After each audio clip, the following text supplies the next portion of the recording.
Aprender com a adversidade.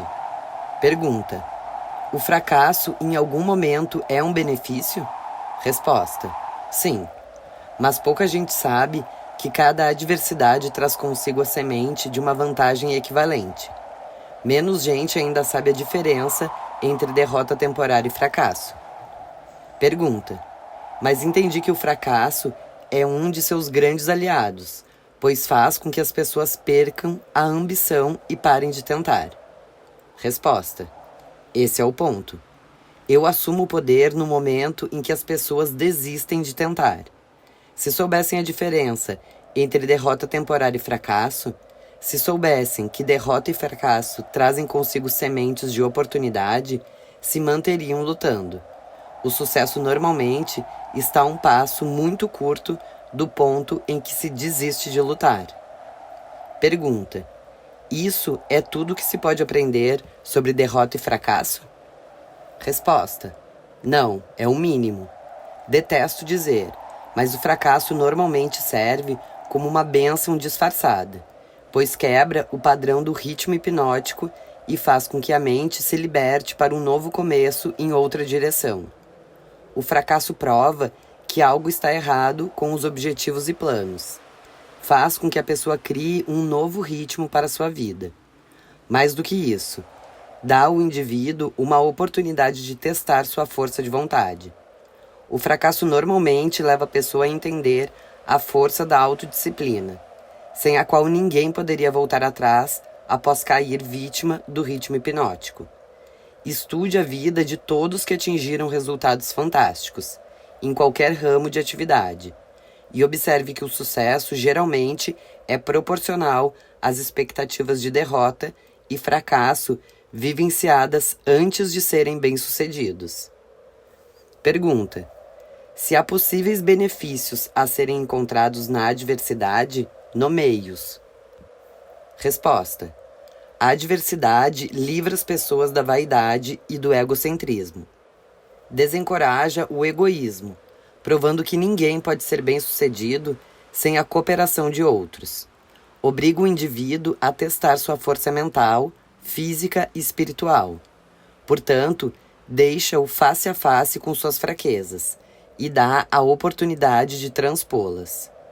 A adversidade força a busca de caminhos e meios para fins definidos por intermédio da meditação e do pensamento introspectivo. Isso, em geral, leva à descoberta e ao uso do sexto sentido, com a qual a pessoa consegue comunicar-se com a inteligência infinita. A adversidade força a pessoa a reconhecer a necessidade de uma inteligência que não está disponível dentro de sua mente, mas que provém de fontes externas. A adversidade quebra velhos hábitos de pensamento e dá a oportunidade de se formarem novos hábitos. Por isso, pode servir para quebrar o ciclo do ritmo hipnótico e mudar seu funcionamento de negativo para positivo. Pergunta: em outras palavras, o fracasso é sempre uma bênção quando força a pessoa a adquirir conhecimento ou construir hábitos que levam à realização de seus maiores objetivos de vida, correto? Resposta: sim, e tem mais. O fracasso é uma bênção quando força o indivíduo a depender menos das forças materiais e mais das forças espirituais. Muitos seres humanos descobrem seus outros eus, as forças que operam pelo poder do pensamento, somente após alguma catástrofe privá-los do livre e total uso do corpo físico. Quando um homem não consegue mais usar suas mãos ou seus pés, geralmente começa a usar o cérebro. Assim, entra no caminho de descobrir o poder da própria mente. Pergunta: quais benefícios são obtidos a partir da perda de coisas materiais? Dinheiro, por exemplo? Resposta: a perda de coisas materiais pode ensinar muitas lições necessárias. Contudo, nenhuma tão grande quanto a de que um homem não tem controle sobre nada e de que não tem certeza do uso permanente de qualquer coisa, exceto do poder do pensamento. Pergunta: a adversidade não é um agente potencial para quebrar a autoconfiança e levar à desesperança? Resposta: ela tem esse efeito naqueles cuja força de vontade é fraca, devido ao hábito da alienação. Tem efeito oposto em todos que não foram enfraquecidos pela alienação. O não alienado esbarra com o fracasso e com a derrota temporária, mas sua reação a todas as formas de adversidade é positiva. Ele luta em vez de desistir e acaba ganhando. A vida não fornece imunidade contra a adversidade, mas proporciona a todos o poder do pensamento positivo, que é suficiente para dominar todas as circunstâncias adversas e convertê-las em benefícios. O indivíduo tem a prerrogativa e o privilégio de usar ou negligenciar o direito de pensar apropriadamente para transpor as adversidades. Todo indivíduo é forçado tanto a usar o poder do pensamento para fins positivos e definidos, como para ser negligente e usar esse poder para fins negativos. Não existe acordo nem recusa para o uso da mente. A lei do ritmo hipnótico força cada indivíduo a dar uso, negativo ou positivo, para sua mente, mas não influencia quanto ao que ele fará. Pergunta: pelo que entendo do que Vossa Majestade disse, toda a adversidade é uma bênção? Resposta: não, eu não disse isso. Eu disse que em cada adversidade existe a semente de uma vantagem equivalente. Eu não disse que existe uma flor desabrochada de vantagem, apenas a semente.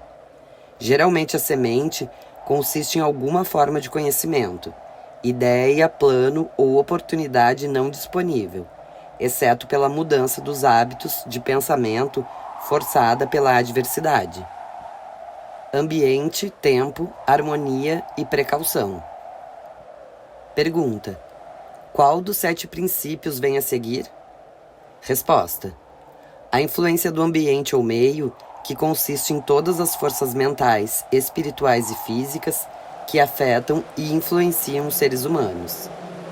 Pergunta: qual aspecto do meio que mais determina o uso positivo ou negativo da mente?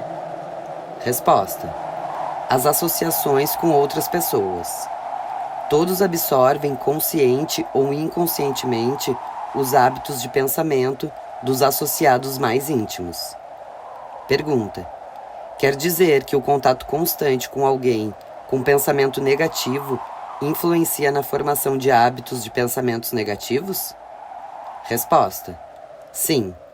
A lei do ritmo hipnótico força cada ser humano a formar hábitos de pensamento que se harmonizem com as influências dominantes do meio, principalmente aquelas criadas pela associação com outras mentes. Pergunta: então é importante selecionar os associados? Resposta: sim.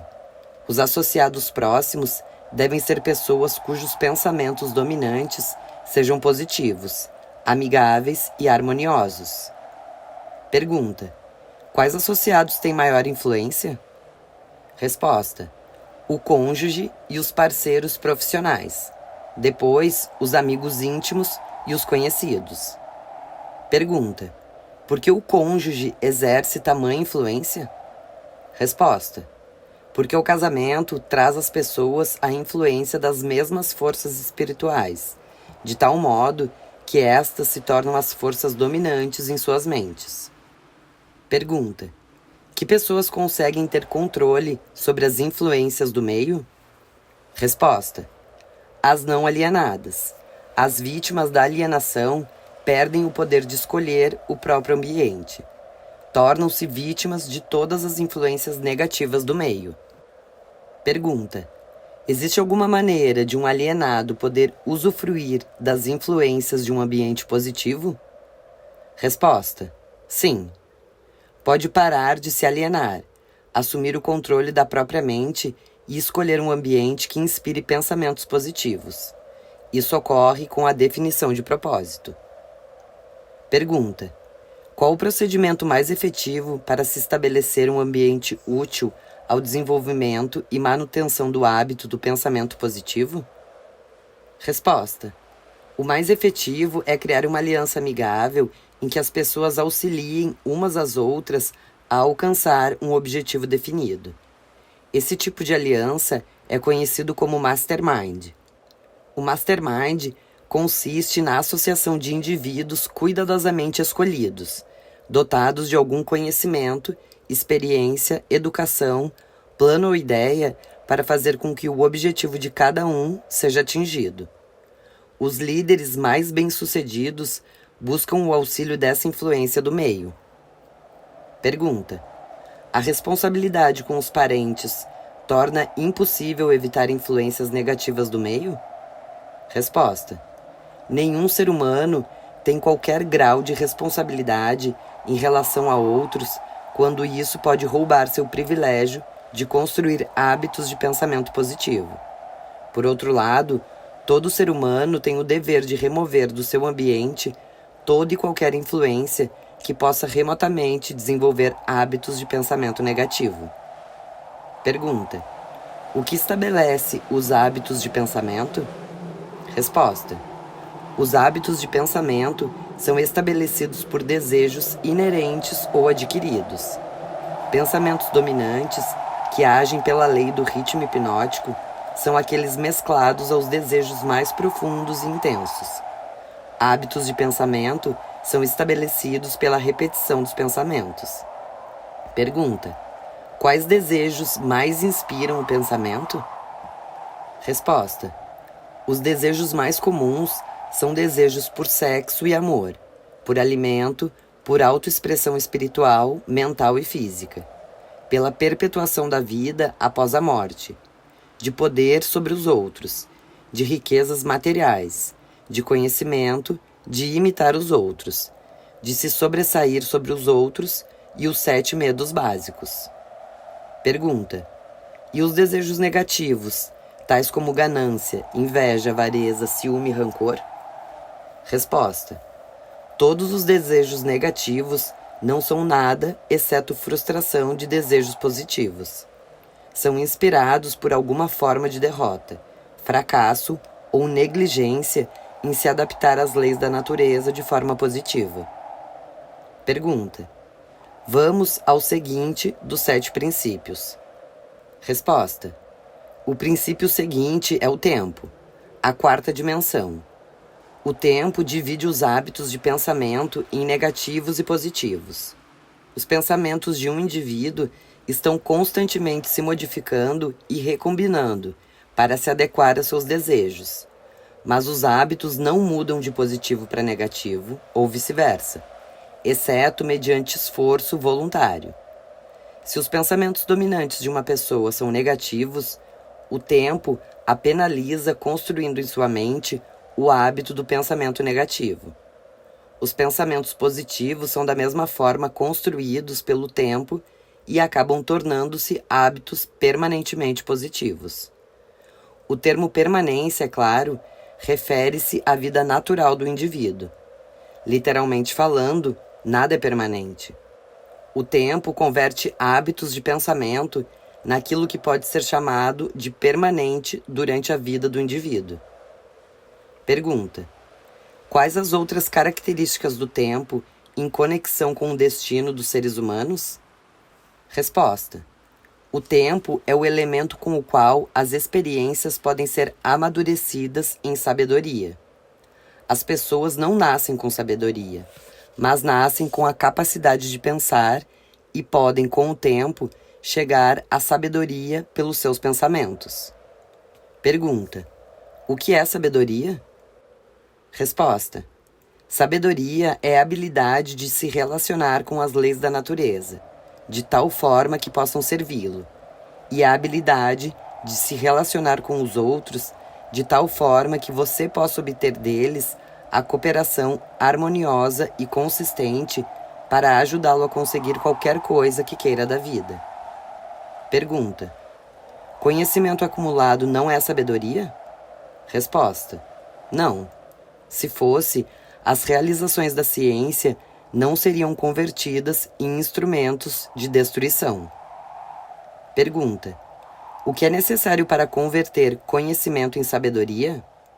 Resposta: tempo e desejo por sabedoria.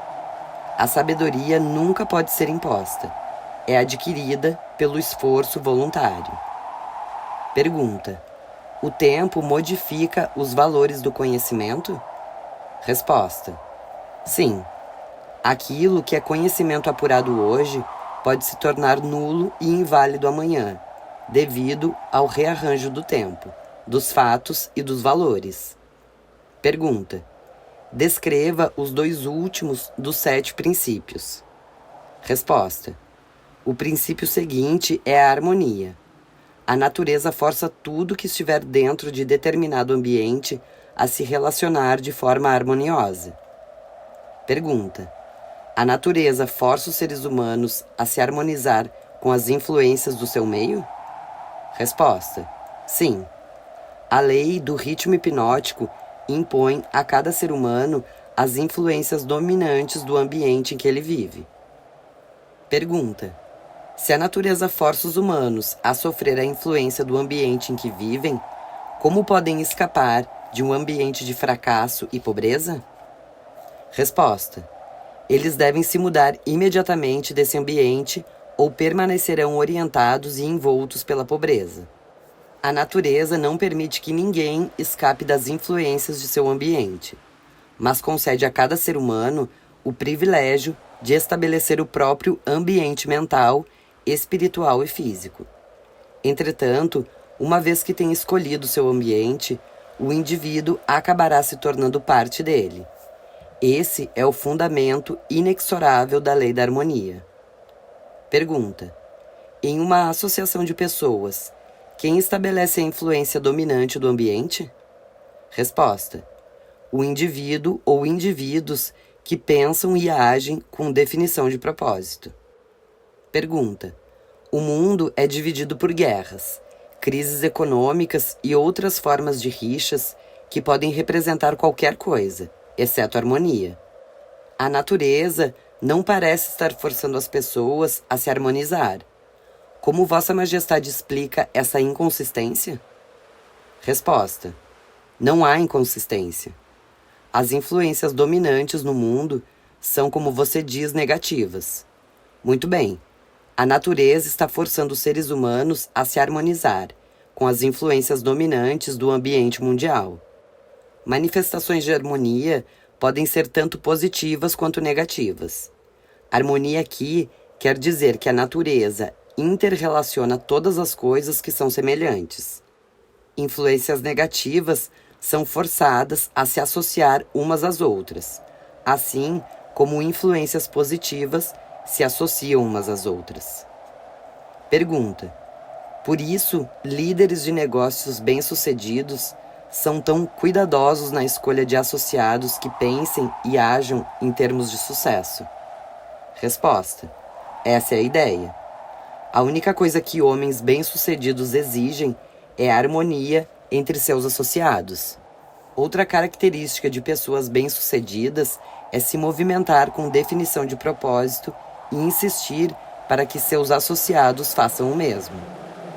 Pergunta: agora fale sobre o último dos 7 princípios. Resposta: o último princípio é cautela. As pessoas alienam-se em todos os tipos de circunstâncias danosas por não exercer a cautela, por não planejar os movimentos. O alienado sempre se move sem cautela. Age primeiro e pensa depois, se é que pensa. Não escolhe seus amigos. Aliena-se e permite que pessoas se liguem a ele nos termos delas. Não escolhe uma ocupação. Aliena-se na escola e fica satisfeito quando consegue o primeiro emprego que garanta apenas alimento e agasalho. Convida as pessoas a enganá-lo nos negócios por não se informar das regras. Convida a doença, negligenciando quanto a informar-se das regras para uma saúde perfeita. Convida a pobreza, por negligenciar quanto a proteger-se contra as influências do meio daqueles que são orientados para a pobreza. Convida o fracasso, por negligenciar a cautela em observar o que faz com que as pessoas fracassem. Convida o medo pela falta de cautela em examinar as causas do medo. Fracassa no casamento porque não tem cautela na escolha do cônjuge e usa ainda menos cautela nos métodos de se relacionar após o casamento. Perde os amigos ou os converte em inimigos devido à falta de cautela em se relacionar com eles de maneira adequada. Pergunta: está faltando cautela para todas as pessoas? Resposta: não. Apenas para quem adquiriu o hábito da alienação. O não alienado sempre age com cautela. Pensa cuidadosamente em todos os passos dos seus planos antes de começar. Prepara-se para as fragilidades dos associados e planeja de antemão como enfrentá-las. Cuida de todos os detalhes, mesmo daqueles que parecem sem importância, e utiliza a cautela como meio de garantir o sucesso. Pergunta: cautela excessiva não é tão prejudicial quanto falta de cautela? Resposta: não existe cautela excessiva. O que você chama de cautela excessiva, na verdade, é medo. Medo e cautela são coisas totalmente diferentes. Pergunta: as pessoas confundem medo com cautela excessiva? Resposta: sim, às vezes, mas a maioria cria muito mais desastres e situações danosas para suas vidas pela total falta e não pelo excesso de cautela. Pergunta: qual a forma mais vantajosa de se utilizar a cautela? Resposta: na seleção dos associados e dos métodos de se relacionar com eles. A razão é óbvia. Os associados constituem a parte mais importante do ambiente, e as influências do ambiente determinam se a pessoa se torna uma não alienada ou se forma o hábito da alienação. Aquele que exercita cautela na escolha dos associados nunca se permite ficar íntimo de qualquer pessoa que não lhe traga alguma forma definida de benefício mental, espiritual ou econômico. Pergunta: esse método de escolher associados não seria egoísta? Resposta: é um método sensato que leva à autodeterminação. O desejo de qualquer pessoa normal é encontrar sucesso material e felicidade. Nada contribui mais para o sucesso e para a felicidade do que a escolha cuidadosa dos associados. A cautela na seleção dos associados torna-se, por isso, a missão de todo aquele que queira ser feliz e bem-sucedido. O alienado permite que seus associados mais próximos se liguem a ele nos termos deles. O não alienado escolhe os associados com cuidado e não permite que ninguém se torne íntimo sem que contribua com alguma influência útil ou benéfica. Resumo: se fosse tentar resumir em uma frase a ideia mais importante desse livro, seria algo do tipo: os desejos dominantes podem ser cristalizados nos seus equivalentes físicos mediante a definição de propósito amparada por planos definidos, com a cooperação da lei natural do ritmo hipnótico e do tempo. Os benefícios que você obterá dessa entrevista serão na exata proporção do pensamento que ela inspirar. Você tem que pensar e chegar às próprias conclusões. Você é o juiz, o jurado, o advogado de defesa e de acusação. Se não vencer o caso, a perda e a causa da perda serão somente suas. Epílogo. Uma noite, um velho índio Cherokee contou ao seu neto sobre uma luta que estava a acontecer dentro dele. Ele disse: meu filho, essa luta é entre dois lobos. Um é mau. Sente raiva, inveja, ganância, medo, arrogância, desespero, autopiedade, mentira, sentimento de inferioridade, culpa, orgulho e ego. O outro é bom. Sente alegria, tem coragem, paz, autodeterminação, serenidade, humildade, bondade, empatia, verdade, compaixão e fé. O neto, ouvindo tudo atentamente, então perguntou ao avô: qual dos dois lobos vence? O velho Cherokee respondeu simplesmente: aquele que eu alimento. Muito já se escreveu sobre a batalha entre o bem e o mal. Mesmo com toda a tecnologia de hoje, permanecemos com os questionamentos do passado. Quem somos? De onde viemos? O que estamos fazendo aqui? Para onde vamos? Perguntas simples, mas que mesmo se colocássemos todos os maiores computadores do mundo lado a lado, não conseguiríamos decifrar. Procuramos sem cessar por respostas. Na verdade, internamente somos peritos em grandes questionamentos, e na maior parte das vezes buscamos as soluções externamente, seja nas religiões, nas filosofias de vida, seja nos cultos dos mais variados tipos. Napoleão Hill decidiu buscar respostas com ninguém menos do que o diabo. Independentemente da nossa religião, culto ou filosofia, o diabo mexe com a nossa imaginação e nos faz parar e refletir sobre sua real natureza. O diabo efetivamente existe? Quem o alimenta? Não seria o nosso ego que busca incessantemente pela nossa valorização momentânea em detrimento do verdadeiro ganho da virtude? A alienação hoje ocorre não apenas com os meios descritos no livro, que data de 1938, mas também com novos e poderosos instrumentos que o diabo utiliza para alcançar os seus objetivos. As drogas, a internet, os videogames, os aplicativos de celular e tudo o que a tecnologia trouxe de informação e comodidade ao alcance fácil de nossos dedos. Outro sim, nunca estivemos tão afastados de nós mesmos, digerindo nossa mais nova ingestão tecnológica. Com relação às pessoas, conhecemos profundamente o perfil dos nossos principais amigos nas redes sociais, mas participamos cada vez menos do que se passa de verdade no coração e na mente dessas pessoas. Pode existir maior alienação do que essa? Nos afogamos em meio à modernização e parece que o bote salva-vidas está longe, cada vez mais longe do nosso alcance. Caminhamos com muita pressa e utilizamos a mais alta tecnologia para saber de coisas que no passado saberíamos meses depois, quem sabe anos. Mas ainda temos o mapa que pode nos colocar no verdadeiro caminho da autorrealização. E esse mapa está no lugar menos procurado hoje em dia, nossa mente e nosso coração. Qual a maior armadilha do diabo para o homem? Sem dúvida, plantar na sua mente a incerteza da sua existência. Fracasso e sucesso também são armadilhas mentais, pois provêm dos pensamentos dominantes, que acabam se tornando aquilo que mais desejamos.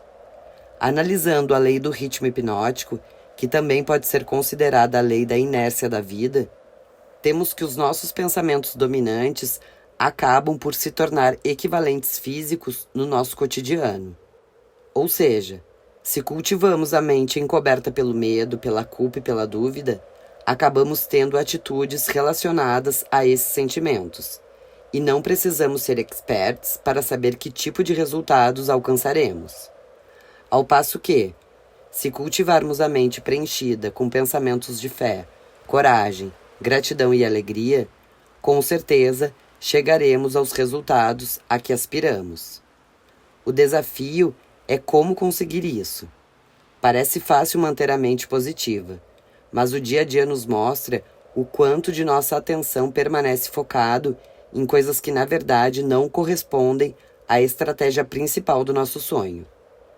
Os problemas que aparecem em nossas vidas tomam boa parte do nosso tempo e acabam por fazer com que desviemos nossa atenção para aquém da nossa meta principal. Aprendemos que devemos planejar e quando estiver tudo planejado, devemos planejar ainda mais. Entretanto, isso leva à concretização de nossas metas? Ou seria mais inteligente estabelecermos um objetivo principal e aproveitarmos todas as oportunidades que aparecem em nosso caminho? Já dizia Zoroastro: conhece-te a ti mesmo e conhecerás a Deus e a todo o universo. O verdadeiro sentido da vida, que vem sendo buscado pelos maçons, Rosa Cruzes, Illuminati e demais ordens e religiões de todo o universo, certamente não está impresso em nenhum livro, mas aqueles que tiverem a coragem de vencer seus medos e se arriscar na aventura da busca pessoal, provavelmente encontrarão a verdade. E ela, por certo, estará mais perto do que jamais imaginaram. Seja qual for o mapa utilizado para encontrar o caminho, a Bíblia, a Torá, o Alcorão, os Vedas ou todos os demais livros sagrados das religiões, não podemos esquecer nunca que eles são somente o mapa, e não o território, e que a mensagem é muito mais importante do que o fato histórico. A mensagem contém em si a sua própria verdade. Entretanto, ela somente passa a ter real existência se for praticada e se servir para fazer com que todos os homens e mulheres desse mundo possam viver o pleno sucesso, que por sua vez não se trata de acumulação de riquezas materiais, mas sim do tributo à alegria, à simplicidade e à tão desejada paz de espírito. Esse livro foi um presente deixado por Napoleão Hill ao mundo. Ficou 73 anos escondido por motivos não tão bem esclarecidos. Mas o fato é que a mensagem é viva e cabe a cada um de nós interpretá-la baseados em nossas experiências de vida. Quando perguntaram a Napoleão Hill se a entrevista havia sido efetivamente feita com a presença do diabo, ele respondeu: após a leitura do livro, cabe a cada um tirar as próprias conclusões. Mais ouro já foi extraído dos pensamentos dos homens e mulheres desse mundo do que de todas as minas existentes em todos os tempos no planeta Terra. Faça sua parte. Faça desse livro seu livro de cabeceira e dê um exemplar de presente àquela pessoa que você mais estima. Sincera e fraternalmente, Conte Júnior.